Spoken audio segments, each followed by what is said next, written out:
Max Verstappen showed up in Las Vegas with his season hanging by a thread. If things went badly, his bid for a fifth title in a row could have ended right there. A few hours later, he walked away with the door wide open again. Not because he failed or because he got lucky on track, but because McLaren tripped up and turned the championship picture upside down. One mistake by his rivals has given Verstappen a real chance to pull off one of the most dramatic turnarounds we've seen in years. Let's rewind to how the table looked before the chaos. When the checkered flag fell on Sunday, before the stewards made their call, Lando Norris had finished second and Oscar Piastri had come home fourth. Verstappen had won the Grand Prix, but the points gap to Norris was still huge, 42 points with only 2 race weekends left and a maximum of 58 points available. The math was harsh. Max needed a miracle. That miracle landed hours after the race ended. McLaren's cars failed post-race checks for excessive skid block wear. In simple terms, their floors wore down more than the rules allow. The punishment was brutal. Both drivers were disqualified. Norris lost 18 points, Piastri lost 12.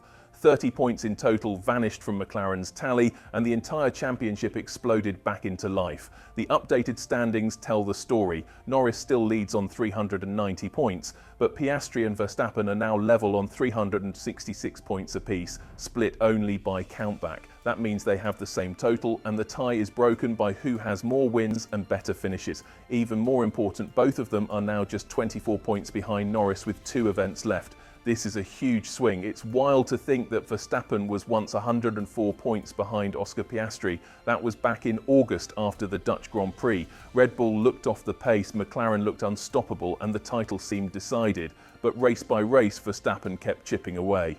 He won when the chance was there. When it wasn't, he still banked strong results.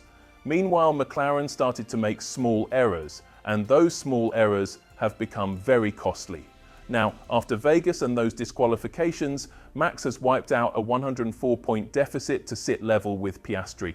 That is an extraordinary comeback, and it might not be finished yet. His Las Vegas drive was a reminder of who he is when everything clicks. Verstappen led all 50 laps. He controlled the pace, protected the tyres, and never looked under real threat. Calm, sharp, efficient. That's the version of Max that wins titles. It was his 6th victory of the 2025 season, the 69th of his Formula One career, and his 33rd win starting from a position other than pole. That is elite consistency, but even that dominant win was not enough by itself. He needed help from elsewhere to make the championship tilt his way. McLaren provided it. So what must Verstappen do now to actually take the crown? The structure of the final stretch matters. 2 stops remain, Qatar and Abu Dhabi. Qatar is a sprint weekend, which means extra points are on offer before the main race. A sprint win is worth 8 points and a Grand Prix win is worth 25. Across both rounds, 58 points are still up for grabs. Norris leads Verstappen by 24. If Norris beats Max in both remaining main races, that alone should close the deal for him. In fact, if Norris outscores Verstappen by just 2 points across the Qatar sprint and the Qatar Grand Prix, he will be too far ahead to be caught before Abu Dhabi is done.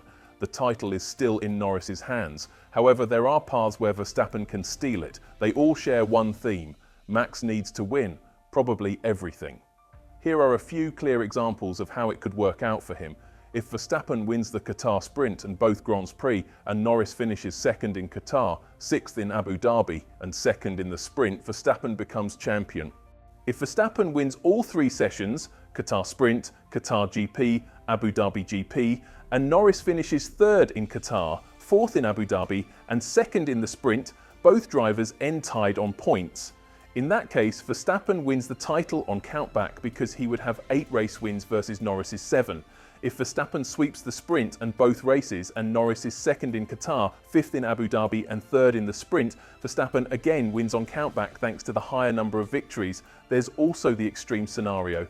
If Norris scores 0 points in at least one of the remaining races and Verstappen wins the sprint and both Grands Prix, the title goes to Max. Is that likely? No. But this is Formula One. Cars break, drivers crash, teams get caught out by regulations. We've just seen a dramatic example of that. The short version, Verstappen probably has to be perfect from here. He needs to win in Qatar. He needs to win in Abu Dhabi. He likely needs to bag the sprint too. If he misses any of those wins, the odds swing back to Norris very quickly. But if Max can repeat the kind of command he showed in Las Vegas twice more, and if Norris has even one slightly off weekend, maybe a bad setup call, maybe a tough tyre stint, the entire story can flip again. That raises another big question. Does Max have the machinery to do it?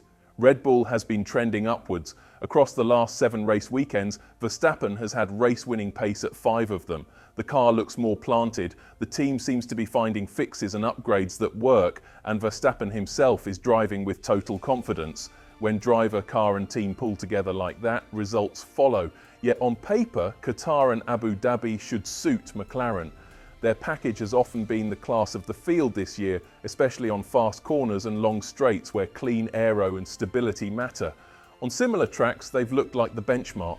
If McLaren avoids operational mistakes and nails the setup, Norris should have enough speed to finish ahead. That's the theory, but theory doesn't measure momentum. In racing, form and belief count for a lot, and that tide is moving toward Verstappen. He's coming off a flawless win. He watched his main rival drop 30 points off the track because of a technical breach. He knows he's back with a real puncher's chance. A confident Max is a scary prospect for anyone.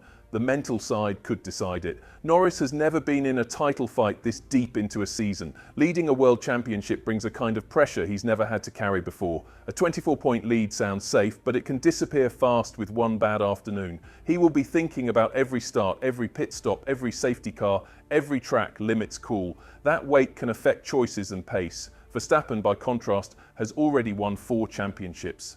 He's gone toe-to-toe in tight fights, he's closed out titles, and he's ruthlessly taken advantage when rivals slip. Las Vegas was a classic example. He did his job on track, and when McLaren failed the technical rules, he was in the perfect position to benefit. That kind of hard, cold experience is a weapon. We also need to remember Oscar Piastri. He's level with Verstappen on 366 points and is still in the mix mathematically. If he outscores both Norris and Max over the last 2 races, he becomes world champion, Australia's first since Alan Jones in 1980. It's a long shot, but not impossible. However, team dynamics will matter. McLaren will almost certainly prioritise Norris if a call must be made. If Piastri is ahead on track and Norris needs extra points to secure the title, team orders would be very likely. That reduces the chances of a Piastri upset and points us to the true battle, Norris versus Verstappen. So we arrive at the final act, 2 events left. 24 points between the top 2. The margin for error is tiny. Verstappen has dragged himself back into play through persistence, smart drives, and one massive twist of fate in Las Vegas. But the work is not finished. To make this miracle real, he has to be close to perfect from here. He must win, keep calm under pressure, and hope the door opens one more time. A single mistake by McLaren, a single bad stint for Norris, a single weird safety car at the wrong time, that could be all it takes. At the same time, Norris controls his destiny. If he holds his nerve, maximises the car's natural speed at Qatar and Abu Dhabi, and keeps Verstappen behind him in the big moments, he will close out his first world championship. He has been quick and consistent all year. Now he must be strong when it matters most. This is what a great title fight looks like. Momentum swinging, tiny margins, every session counting. Verstappen's journey from almost out to fully back in is already one of the stories of the season. The next 2 weekends will tell us whether it turns into one of the greatest comebacks in Formula One or whether Norris steadies himself and finishes the job. What's your call? Can Max run the table and make it 5 in a row, or does Norris keep his cool and become world champion for the first time? Thank you for watching. If you liked the video, subscribe to the channel and leave a comment below. See you in the next video.